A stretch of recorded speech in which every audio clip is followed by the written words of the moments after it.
প্রযুক্তি প্লাসের পক্ষ থেকে ওয়েব ডিজাইন টিউটোরিয়ালে আপনাদেরকে স্বাগতম জানাচ্ছি।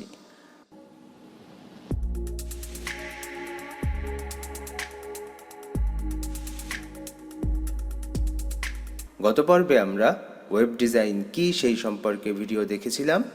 এই পর্বে আমরা ওয়েব ডিজাইন করতে হলে কি কি টুলসের প্রয়োজন হয় সেগুলো দেখব।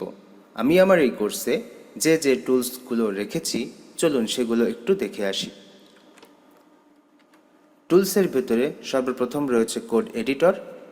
এডিটর হচ্ছে যে ইন্টারফেসে বা যে সফটওয়্যারের ভিতরে আমরা কোড লিখি বা ইনপুট দেই।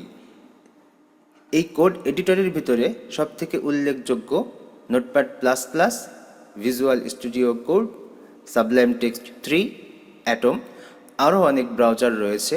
তো আমি আমার এই কোর্সে নোটপ্যাড প্লাস প্লাস এটি, ভিজুয়াল স্টুডিও কোড এটি, এই দুটি এডিটরকে ইউজ করার চেষ্টা করব।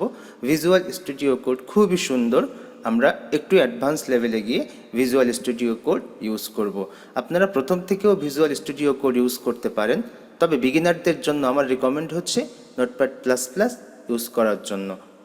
এরপর আমরা এই সফটওয়্যারগুলোকে ডাউনলোড করতে পারবো। এই যে লিঙ্ক রয়েছে এখানে notepad++.org, এখানে visual studio code code.visualstudio.com, Sublime text sublimetext.com/3, atom.io, এই লিঙ্ক থেকে আমরা এই এডিটরগুলোকে ডাউনলোড করতে পারবো।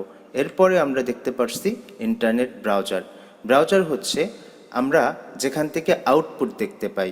আমরা আমাদের এডিটরে কোডগুলো লিখেছিলাম, সেই কোডগুলো লেখার জন্য যে আউটপুটটা আসবে সেই আউটপুটটা হচ্ছে ইন্টারনেট ব্রাউজারের মাধ্যমে আমরা দেখতে পাবো।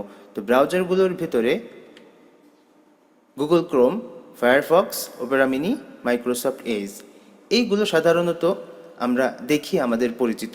এই কোর্সে আমি গুগল ক্রোম, ফায়ারফক্স এই দুটো ব্রাউজারকে ইউজ করব।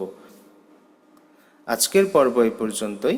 আগামী পর্বে আমরা আমাদের কম্পিউটারে কিভাবে ফাইল এক্সটেনশন শো করাতে হয় সেটি দেখব। সবাই ভালো থাকবেন। আল্লাহ হাফেজ।